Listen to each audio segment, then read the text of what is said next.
के अल्पसंख्यक विभाग के अध्यक्ष एवं राज्यसभा सांसद आदरणीय इमरान प्रताप गढ़ी साहब तशरीफ ला चुके हैं। एक बार जोरदार तालियां और जोरदार नारे के साथ स्वागत करें भारत जोड़ो के प्रेरणा स्रोत आदरणीय इमरान प्रताप गढ़ी साहब। इमरान प्रताप गढ़ी साहब, इमरान प्रताप गढ़ी साहब।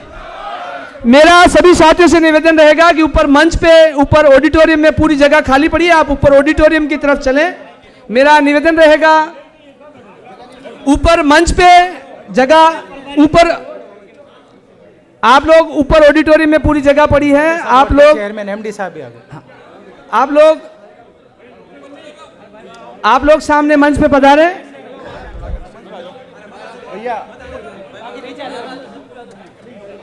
हमारे बीच हमारे महबूब नेता आदरणीय इमरान प्रताप गढ़ी साहब पधारे। एक बार जोरदार तालियां बजाकर स्वागत एवं अभिनंदन करें, जिन्हें हमने आज तक न्यूज चैनलों पे, बड़े बड़े समाचार पत्रों में बोलते सुने हैं, आज हमारे बीच है, हम लोग बहुत गौरवान्वित महसूस कर रहे हैं। इसी क्रम में मेरा निवेदन रहेगा जोधपुर शहर जिला कांग्रेस कमेटी के अल्पसंख्यक विभाग के अध्यक्ष आदरणीय दानिश फौजदार जी से कि आप पधारें और स्वागत भाषण और स्वागत अभिनंदन भाषण करें। हमारे राष्ट्रीय अध्यक्ष, उर्दू की आन बान शान, हमारे बड़े भाई इमरान प्रताप गढ़ी साहब, राज्यसभा सांसद, अल्पसंख्यक प्रकोष्ठ के राष्ट्रीय अध्यक्ष, जिन्होंने आज हमारे जोधपुर में ये हमारे अल्पसंख्यक विभाग को जो ताकत देने की एक कोशिश की है, उसके लिए मैं उनका खैर मकदम करता हूं और उनका स्वागत करता हूं।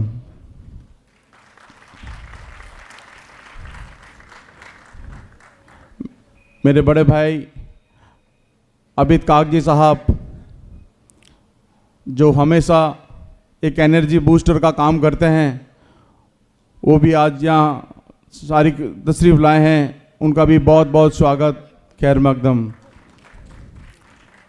नरेश जोशी जी, सलीम खान साहब, मनीषा जी, संगीता बेनीवाल और दो हमारे सीनियर लीडर सैयद अंसारी साहब, सुपारस भंडारी साहब, आजम जोधपुरी साहब, मजीद गौरी साहब, गनी फौजदार साहब, और मैं सबका नाम लेना चाहता हूं क्योंकि आप जिस तरीके से आपने आज, मेरे को पता है हम लेट हो गए हैं, 3-2 घंटे हमारा प्रोग्राम लेट है, आप 11 साढ़े 11 से बैठे हैं।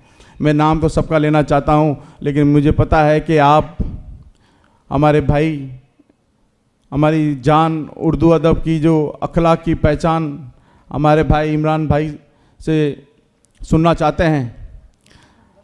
उससे पहले मैं स्वागत की इस घड़ी में मैं माफ़ी चाहता हूं। एमडी चौबदार साहब भी हमारे बीच में हैं। एमडी चौबदार साहब के लिए बहुत जोरदार तालियां बजा दीजिए।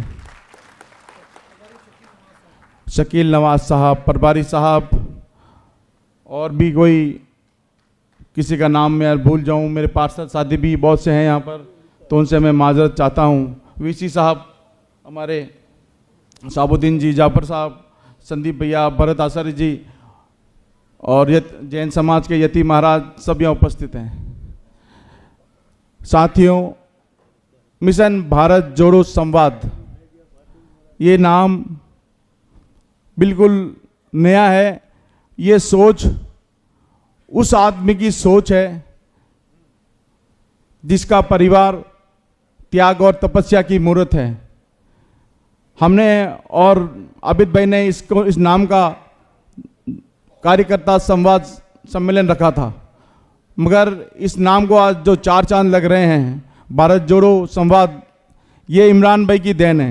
इमरान भाई ने कहा था कि जो राहुल गांधी का मिशन है भारत जोड़ो, राहुल गांधी ने दुनिया में और भारत में जो अखलाक और शांति फैलाने का, डरो मत का नारा दिया है, उसमें इमरान भाई हर शख्सियत पर, आप अल्पसंख्यक जो समाज के लोग हैं, उस समाज में जैन समाज आते हैं, सिख आते हैं, क्रिश्चियंस आते हैं, बुद्धिस्ट आते हैं, फारसी आते हैं। मैं इमरान भाई आपसे दरख्वास्त करूंगा, एक छोटी सी राय देना चाहता हूँ। हमारे यहाँ हमारी जो कमेटी है उसमें हमने सभी कम्युनिटी को लिया है। जो सबसे कम है हमारे यहाँ जोधपुर में है बुद्धिस्ट हैं। मैं आपको बताना चाहूँगा कि सिर्फ 3 फैमिली है बुद्धिस्ट की यहाँ रहती है। वो बहुत उस फैमिली के बारे में बताना चाहता हूँ। वो बहुत बहुत छुप के और बता नहीं पा रही थी, मगर जब मेरे को उनके पास गया, मुझे बुद्धिस्ट के जो यहाँ के मैन जो हैं उन्होंने बोला दानिश उन फैमिली से जाकर मिलेगा। तो जनाब मैं 2 बार उनसे मिलने गया, तो उनके एरिया का पार्षद हमारा दक्षिण का लगता है, मैं उत्तर में हूँ। तो उसको अपने डॉक्यूमेंट पे मनीषा जी, सलीम साहब, नरेश जी साइन करने में बहुत प्रॉब्लम आ रही थी। एक जाति प्रमाण पत्र पर साइन लगाने में प्रॉब्लम आ रही थी। तो वो कहा कि भाईजान हम ये चाहते हैं, मगर वो हमें अल्पसंख्यक मान रहे हैं, जबकि वो कन्वर्ट हुए थे ST SC से। मैं क्या, हिंदुस्तान का संविधान हमें धर्म के आधार पर आरक्षण नहीं देता है, हमें जाति के आधार पर देता है। तो मैंने मेरे फादर से, अब्दुल गनी फौजदार एडवोकेट हैं, पूर्व महापौर हैं, उनसे बात की। मेरे पापा विधानसभा चेंज है, ब्लॉक चेंज है, अगर मैं उस डॉक्यूमेंट पे सील साइन करूं तो कोई आपत्ति हो सकती है क्या?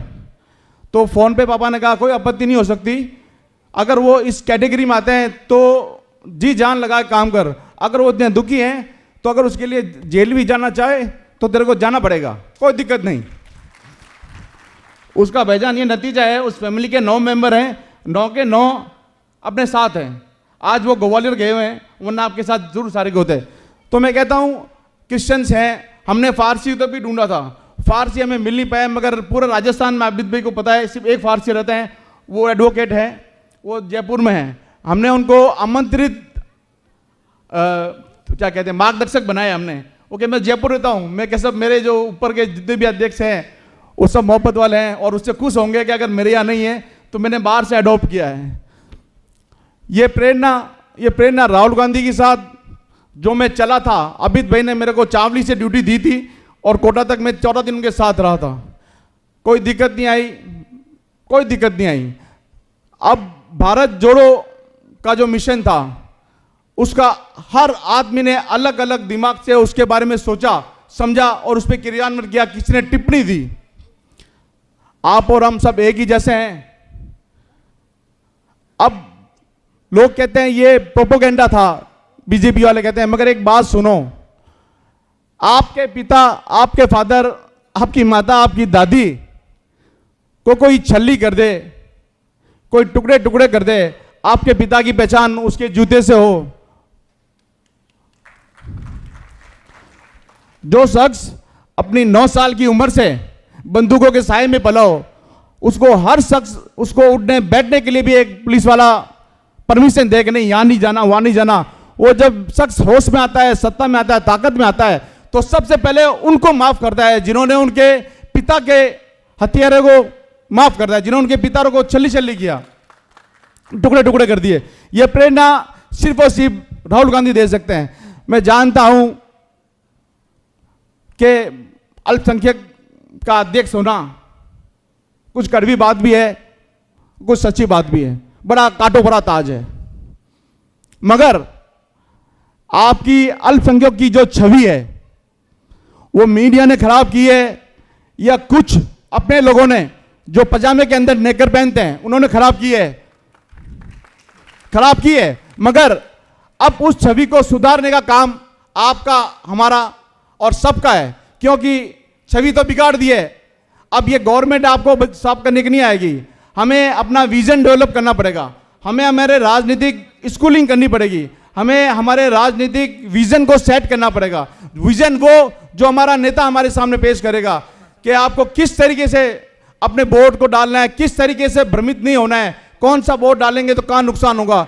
आप जब तक अगर आप अपने आप की स्कूलिंग नहीं करेंगे, बच्चों की स्कूलिंग नहीं करेंगे, माफी चाहता हूं कुछ ज्यादा बोल दिया हूं तो समझ आता हूं, दिल में था बता दिया आपको।